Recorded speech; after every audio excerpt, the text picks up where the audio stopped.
Friend, আসতে আমি একটা গল্প শোনাব।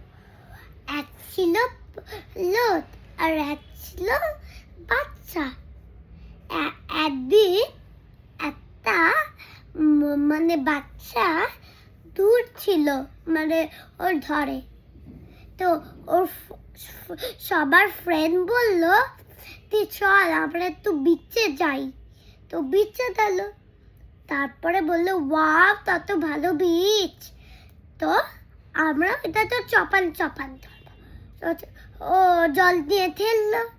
তারপরে আবার এসে ড্রেস চেঞ্জ করে আবার ওই বিচে গেল আর বালি দিয়ে বালতিটাতে দাঁতালো।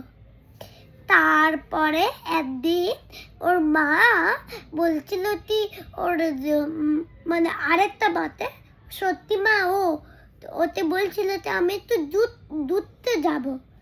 তো ওই তবে ও বললো ঠিক আছে দুধতে যাও না, তার কি অসুবিধা, আমি সব কিছুতে সামলিয়ে নেব। তোর বাবাতেও বলে নিল, ও সেম বললো। তারপরে একদিন ও যাচ্ছে, যেতে যেতে ওর অতই পাচ্ছে, তো ট্যাবই পাচ্ছে না। তো একটা ট্যাব পেলো, ও গেল আর ওর দিদার বাড়িও পৌঁছে গেল। তো এই দিদার বাড়িতে ওর দিদাতে ও প্রণাম করলো। তারপরে বললো কি তুমি কেমন আছো? ও বললো কি আমি ভালো আছি। ওর দাদু এলো, বলতো ও বাবা নামো নামো। তারপরে শোনো, তারপরে ও বললো কি কেমন আছো তুমি?